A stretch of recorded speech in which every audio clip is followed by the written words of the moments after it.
Hi, I'm Zoe Lamont, Head Financial Coach at Verve Super, Australia's first ethical superannuation fund for women. While we can't provide advice specific to your personal circumstance, here are some easy to digest financial tips to help you and your business at tax time.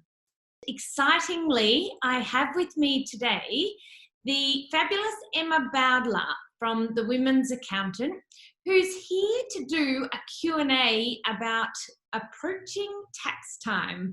So I'm intrigued to hear, first of all, Emma, there's not a lot of really engaging female financial accountants out there.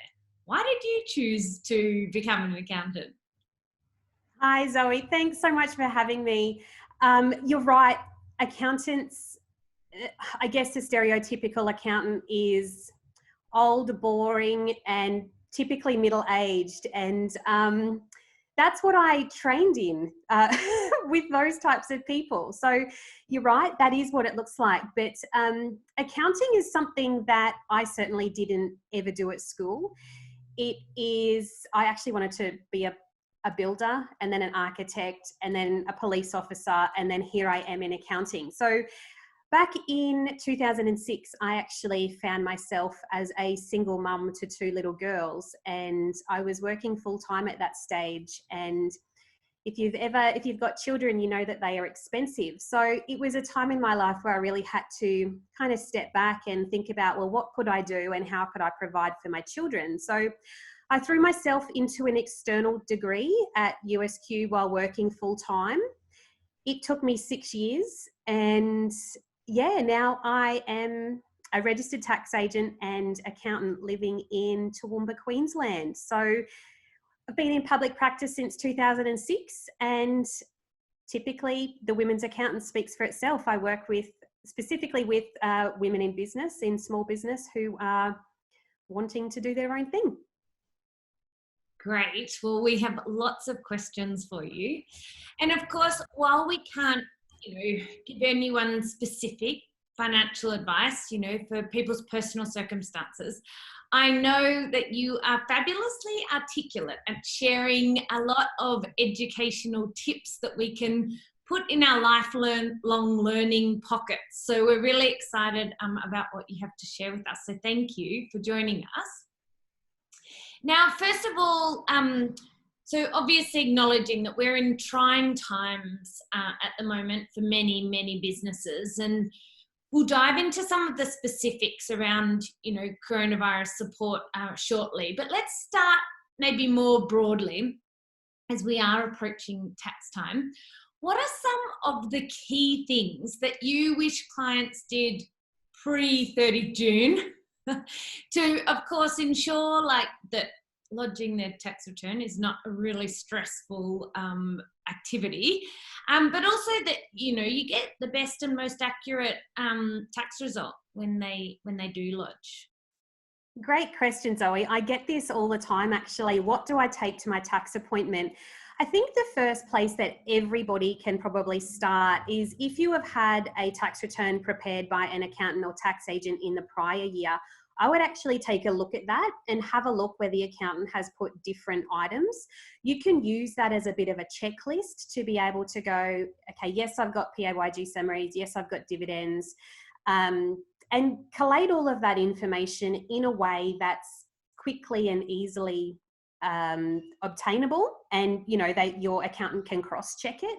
If you've worked with accountants before, typically they are time-based. So the more that you can do for them, the cheaper theoretically it should cost in terms of, pulling that stuff together.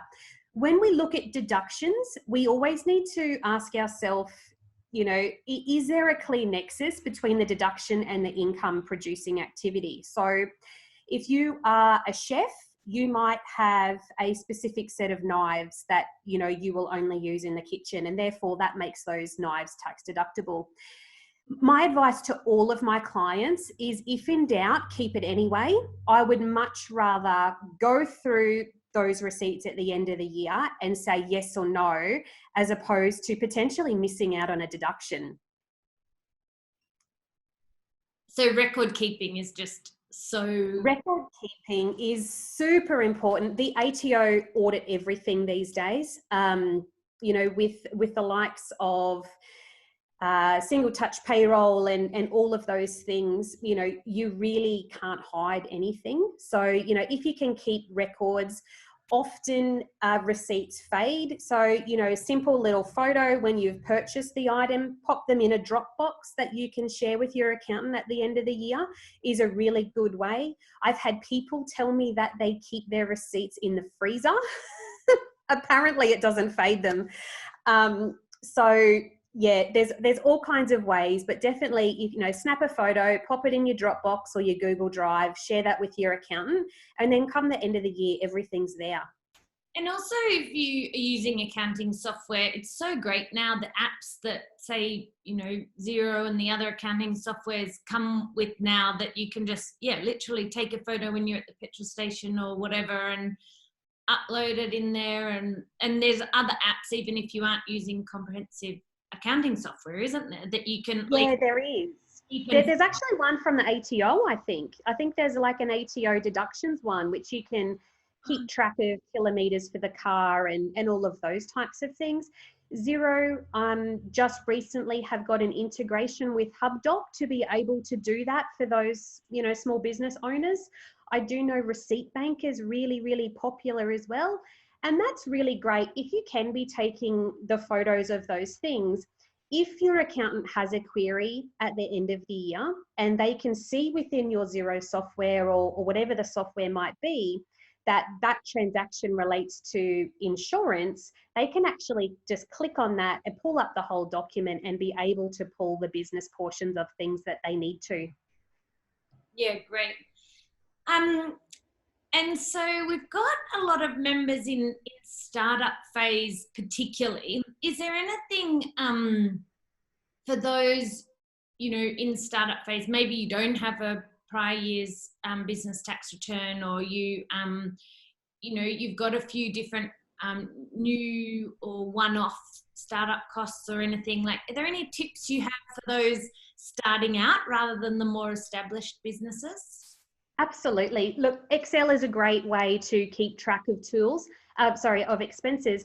I don't recommend that as a long-term solution, just in terms of being able to test your profitability and those things moving forward. But the likes of Excel is a really great tool to be able to record those expenses. I do actually work with a lot of startups, and some of the conversations I have with them, they've often sought advice from an accountant or a lawyer after the fact. For those people who maybe are starting up or looking to start up, I would really urge them to seek out accounting and legal advice from the start. There are a lot of things that we do within business that, reduces liability. And often I will talk to people who maybe don't have their ducks lined up in terms of accounting and software and even just basic structure things. And it can actually end up costing them more down the track if, they come to me as a sole trader, but really they should probably be operating in a company. So I would suggest to those people who either have just started out or are heading up the path of starting their own business is to seek that advice. That's really important. The second thing that I would probably urge those people to do is really sit down and crunch their numbers.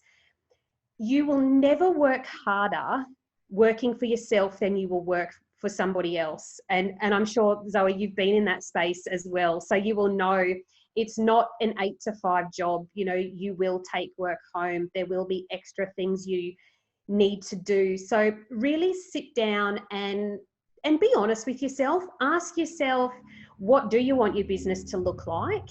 And a lot of us are mums as well, so that's important. If only working between 8 and 3 is doable because you want to be there to pick the kids up from school, then make that business plan like that from day dot. Have a list of non-negotiables. Non-negotiables for me are taking work home and working public holidays. Although since coronavirus has hit us, that has gone out the window. And Probably the third thing that I would recommend to those startups is believe in yourself. There is a real power in, if you can back yourself, it's going to be a whole lot easier for you to sell your product or your service. How do you expect other people to believe in you if you don't believe in yourself? That's really, really important. And I suppose doing a lot of like the more thinking and that you can do, and the more prepared you feel, then the more confident you'll feel, and then the more it's possible to believe in yourself, right? Because it's all very saying absolutely. yourself, but that's a tough gig sometimes. So sometimes doing that behind the scenes prep, gathering that advice and feeling really equipped and in a good place can help you then, launch your business from a really, strong foundations. Absolutely. And I think as women, we are our own worst enemy a lot of the time. I think the self-doubt that we often put on ourselves is worse than any kind of judgment that anybody else gives us. And that's probably a lot of the women who I work with. They seek me out because they're looking for really honest advice.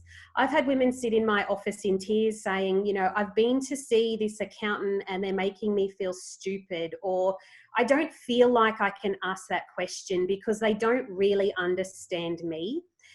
That's really sad.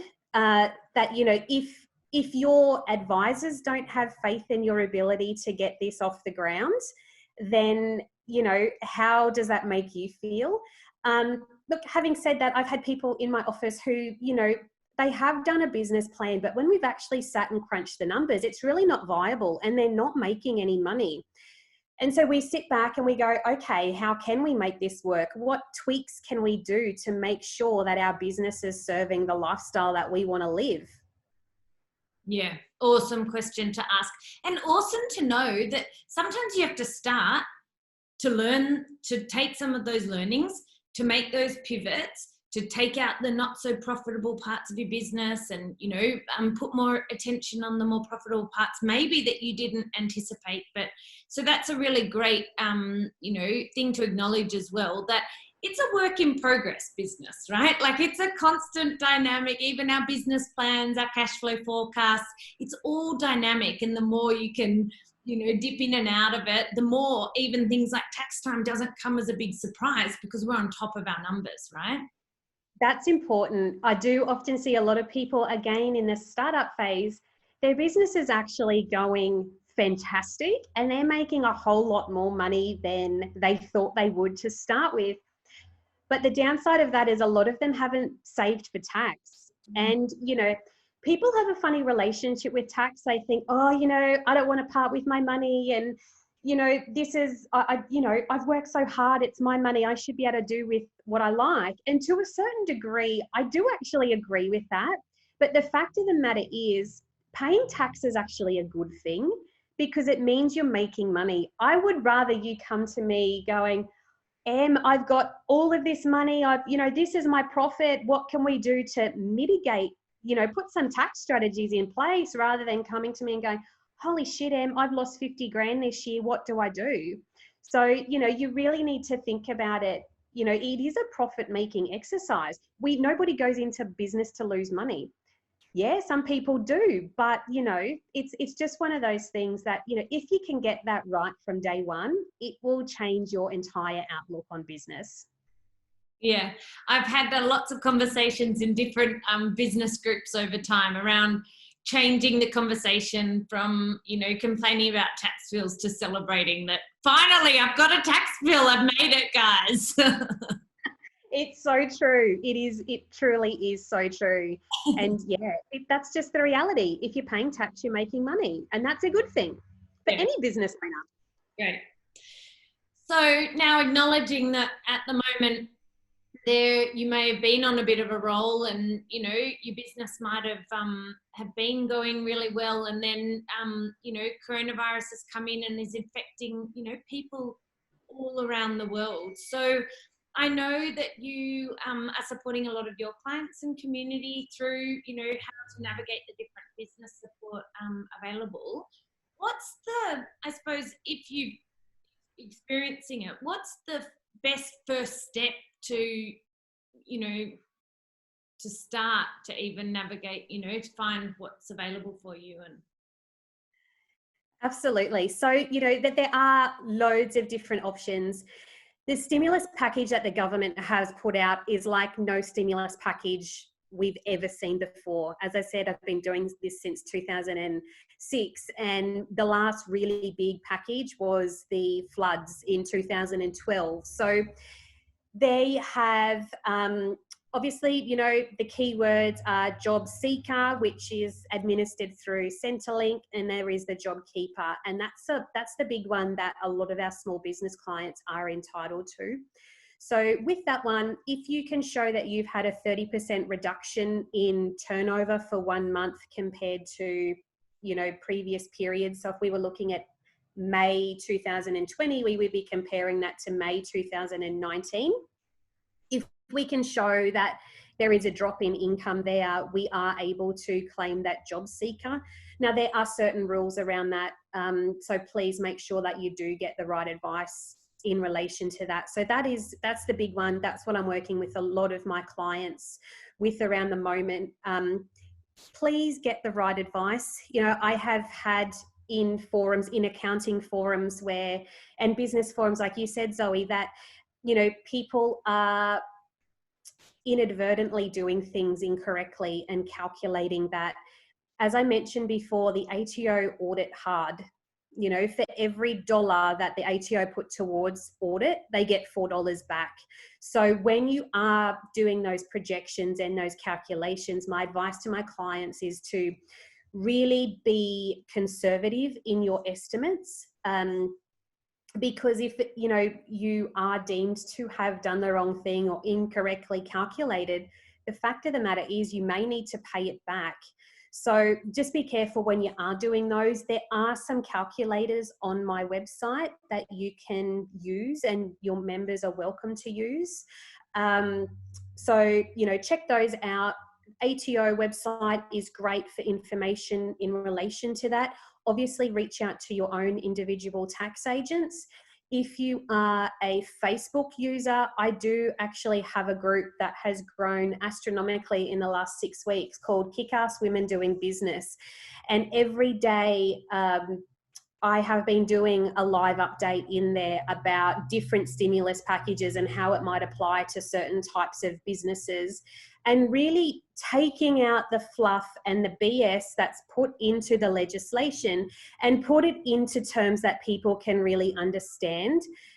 You know, those tools, you know, it doesn't cost me anything to do that, but if I can, you know, take all of that stuff out and be able to give it to a small business owner who might be struggling right now, that's really important. So definitely have a look at those tools. They are out there to help you.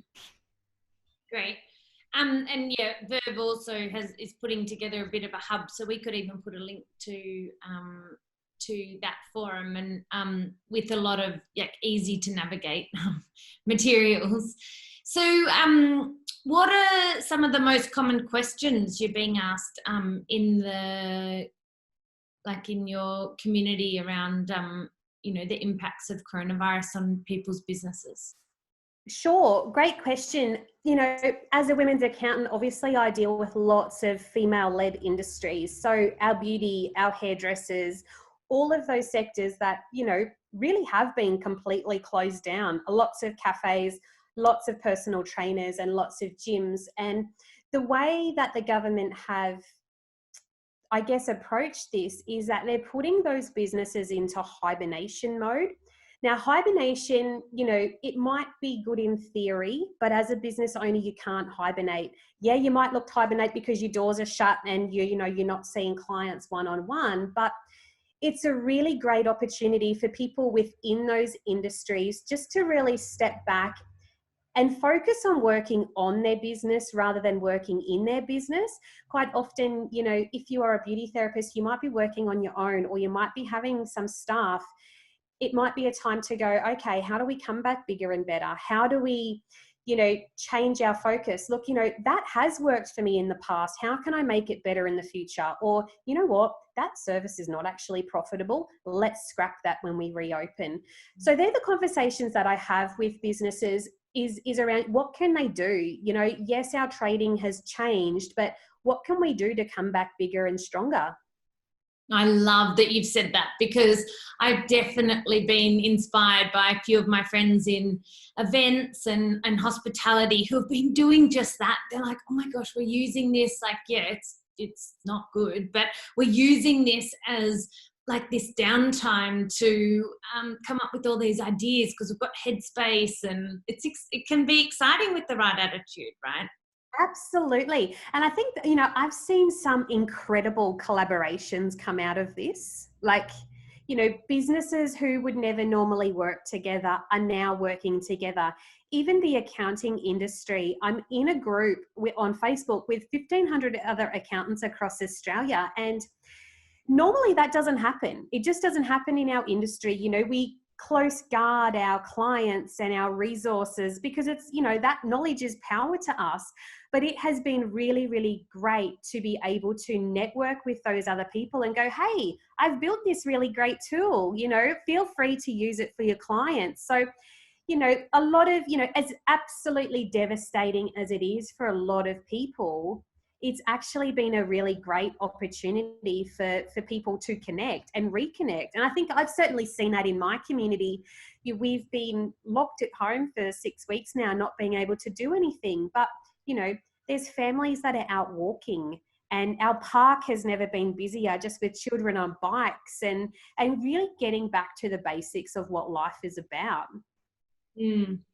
And I think that that's sort of the only way, as communities and societies and individuals and business owners, we're actually going to get through this, because this could go on and on, even if it's on and off for a while, it could be for a while. And so taking that attitude of how can I, find some bits of silver lining. And I've definitely seen, my husband and I run a food business, and we've been involved in some awesome different collaboration that may not have happened also, pre-corona. So I love that you've brought that up. So tell me, you're into education, Emma, and I think that's really fabulous. Any financial, advisor or accountant, or, anyone in the financial services industry who's into education, we just love. So pose you a challenge. If you could educate the world on one thing, do a crazy TED talk that goes, absolutely viral, what would you share? What's one thing that you'd just love everyone to know or believe or have access to? Goodness, that is a big one.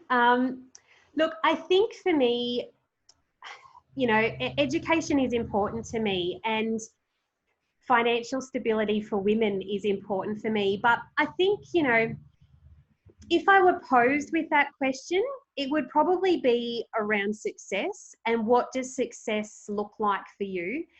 Success doesn't always need to be financial. And, if we look at our businesses, yeah, we want it to make money, but money's not everything. I'm a big believer in we don't work for our business works for us. And being able to, I guess, mold a business for the life that we want to live is really important. And that for me is true success. It's not how much money is in the bank. Oh, I think we're going to be friends forever. Love how you talk. I'm going to leave with the $1 million question. How do you know if you have a good accountant? Oh, good question. Well, if you're my client, that's a given. No. I think, advisors are really, really important. And as we talked about before, as women, we self-doubt ourselves every step of the way. I think, if I didn't know what I know now, I would look for advisors who I can approach. They have to be approachable. They have to be relatable. You have to be able to have those conversations around money without being uncomfortable. As I mentioned before, I do get a lot of women who come to me saying, I feel like I'm stupid, or I don't understand, I don't want to ask those questions. Typically, your lawyer and your accountant will be your most trusted advisors. They will see things about you and your business that, you know, sometimes are ugly. Sometimes there are ugly conversations to have. So finding somebody who you trust, finding somebody who you relate to, and finding somebody who wants to see you succeed. I think that's a big one for me. Yeah, I can be here giving the tax and accounting advice, but when I talk about success for me is having my clients successful. That's the ultimate, and that's what gives me absolute joy, is to see my clients really, you know, kicking their own business goals. And I know that they're long-lasting relationships that I have with these people. So find somebody who you can relate to. You know, everybody's doing stuff via electronic means. You know, you're no longer restricted to your neighborhood accountant. If that's not the right person for you, it's not the right person for you. You know, technology is the wonderful enabler these days. So in terms of choice, you really are spoiled. But just find somebody who you can work with, who believes in you and isn't going to sugarcoat the hard conversations for you. Yeah, great. That's so important around both around feeling, you know, comfortable, and drawing, you know, your ideas before around success that they want, and that's smart business for them as well. Like if their clients grow and succeed, and you know, it's better for your business as well, let alone, you know, for personal satisfaction and, you know, the nice growth that comes with that, because your accountant and is ideally a long-term, you know, advisor, right? So you definitely want to find someone that you enjoy and you can learn and thrive with.